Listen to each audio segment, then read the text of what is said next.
Hi guys, my name is Eric Klein, and this is my differentiated unit for Dr. Pease's The Inclusive Classroom. We'll start out with my topic, which is communities, and it's in regards to social studies, and it all aligns with state standards, and my students will all be able to ultimately do the following 6 things. My first unit learning goal is defining what a community is. So my ultimate goal is to really have these kids understand what a community is. My second unit learning goal is compare and contrast urban, suburban, and rural communities. Sounds easy, but comparing and contrasting can be difficult at times. Unit learning goal 3 is that students will be able to determine where their community is on a map. So students will be able to understand where they are in the world. My fourth learning goal is that students recognize the cultures that make up a community. So students will understand that there's various cultures not only in the classroom, but in the community around them and all the things that are happening outside. Now, my fifth learning goal is compare sizes of various communities. So students will understand that a rural community has a lot less people than what a suburban or urban community would have. Because we all know an urban community is a lot like New York City, and there's just millions of people all over the place. And then my last unit learning goal is that students would be able to recognize various rules and laws that exist in the community. Now, that's because it's important to know not only what our community is and who we are in that community, but what rules and laws we actually have to follow while living there. And some rules and laws might be different in each community depending on where you live and what the rules are. Now, what I'm going to do is I'm kind of going to take you through all the stuff behind me as I go through my differentiated unit. So we're going to start with my first topic. So I have to get up, take you there. Whee! My first topic is session 1, defining community. The very first thing my students are going to end up doing is taking a pretest. Now, my pretest is pretty simple. It's yes or no questions, and it's there just to determine what students might already know about communities and what they don't know yet. And that's for me to be able to help teach them better in the future. Next up is a Brain Pop Junior video that kind of discusses what a community is. This helps the students see what's going on in the community as well as hearing it, and kind of interacts with a few of their senses at the same time. Keeps them engaged and focused. The last thing they're going to do is a parent share. So what they're going to do is kind of pair with each other and share some of the ideas that they've learned through the video on what a community actually is. And then I'll take some time to kind of wind that through. And then my students are going to ultimately start a web map. This is a continuing activity throughout my entire unit. Students are constantly going to go back to this whole web map, which is going to start with community in the center. It's going to break off into urban, suburban, and rural, and then it's going to break into the characteristics of those. So students are ultimately going to create this giant web map that is kind of going to discuss everything they need to know. My next session is the types of communities. Types of communities is going to start out with brainstorming about communities. So students are going to think, what did we learn last time? What is a community? Could there be more than one community? Students are then going to watch a Brain Pop Junior video on the 3 types of communities. Once again, a video is a good way to get students engaged and interactive with what's going on. Keeps them hooked. Students are then going to learn about urban, suburban, and rural communities, and then they're going to go back to their web map as our activity, and they're kind of going to tie in where these belong and kind of what's going on in them. The video will bring up a few points about each, and those are what we're going to really be looking for adding to our web map. My next session is session 3. It's urban and rural. This is the session that I decided to write my lesson plan on. Why? I don't know. It just seemed like fun. So I then decided to add a book into the mix. Let's get away from the videos for now and let's go to this book. The book is called The Town Mouse and the Country Mouse by Jan Brett. Now this book goes into the lives of these mice. You have 2 mice that live in the city and 2 mice that live in like a farm setting. Now, these mice decide to go on picnics out of their own setting and into the other's world. So the town mouse go out to the country, and the country mouse come into the town, and they spend some time having a picnic and really looking at the things around them, and they think, wow, this is awesome. I really want to be here. And they overhear each other talking as they're crossing paths, and they decide, hey, you know what? We live in the country. Why don't you take our house and we'll take yours? So they decide to swap. Now, the entire moral of the story is that they come to realize that their worlds are so different. There might be some similarities, but these communities are so different for them that they really just ultimately end up moving back. So it's a great book to kind of break down urban and rural. And then ultimately, while you're reading, you're going to question the students. What is happening here? Why is this important? What makes this unique? And then ultimately they're going to do an urban and rural Venn diagram. So they're kind of going to break apart what urban and rural really mean and a few of the things that kind of link them together. Session 4 is suburban. We did urban and rural, so now we need to get into suburban. Suburban is going to be a book called The City Kid and the Suburb Kid by Deb Paludi. After reading that and questioning students through it, we're going to go into another Venn diagram. However, this time it's going to have 3 circles. These 3 circles are going to be urban, suburban, and rural. On the back, students will ultimately write a sentence or 2 on something interesting that they've learned about these 3 communities. I may even have the students go into a little bit of depth on which community they would live in and why. Students are then going to go to session 5.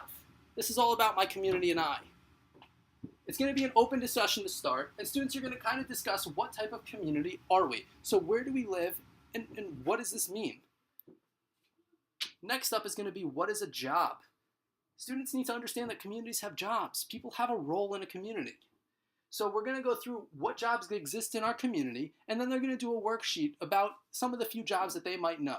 Now, these jobs are simplified and they're kept easy. This is because students need to be able to recognize them. Next up, I have session 6, cultures in my community. So students here, they're going to read Same, But Different by Jenny Sue Kostecki-Shaw. And this is all a book about 2 boys who live in different parts of the world, and they live in completely different communities, and they live in 2 completely different areas with the cultures not even being similar whatsoever. However, they start to realize that they have a lot in common, although they're not even close to related. So this is to help students understand this concept that cultures may be different, but we're all the same in our hearts. So then it goes into a worksheet on how these 2 boys were alike but different. So this worksheet kind of helps them break down why these boys were different, but what made them the same. Last up, they go back to this whole concept of a web map, and they're going to tie culture into it. They're going to bring into about what kind of cultures can we see all over the place. And the real key for this one is that all cultures exist everywhere. In the rural setting or in the town setting, you're going to have cultures that you would not be able to understand. There could be anything.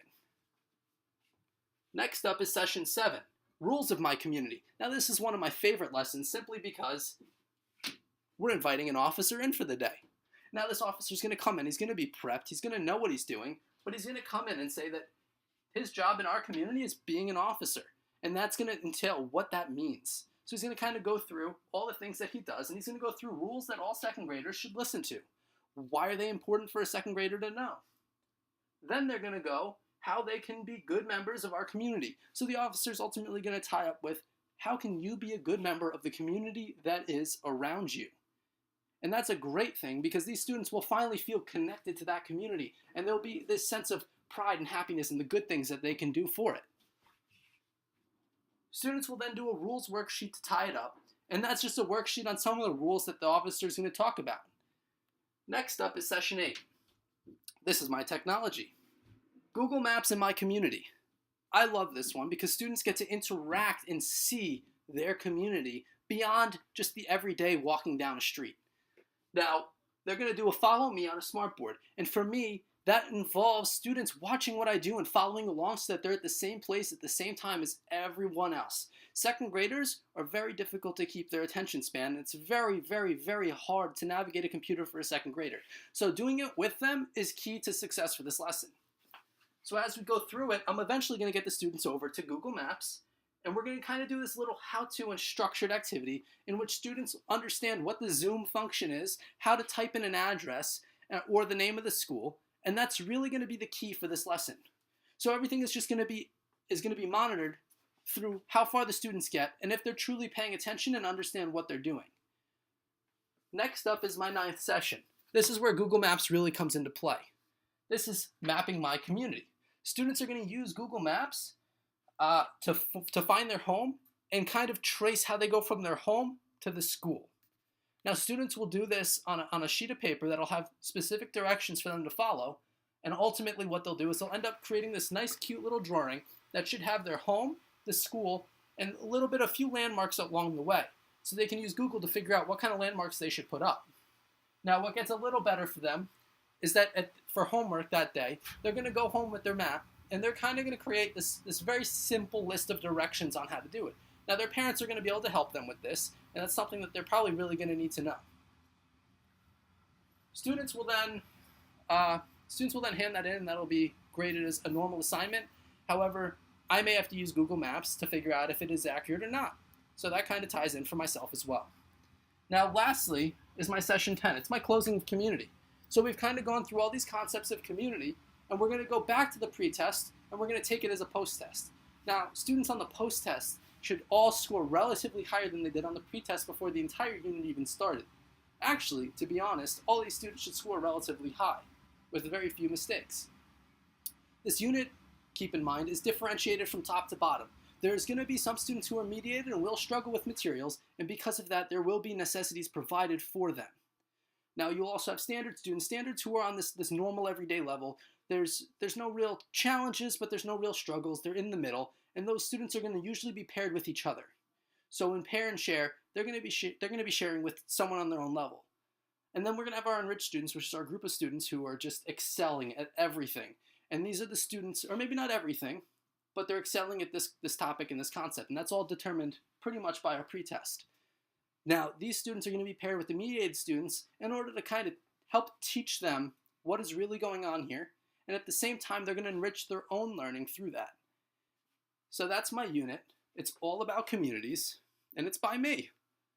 That's the best part. So I hope you guys have a great night, and I hope you liked my video.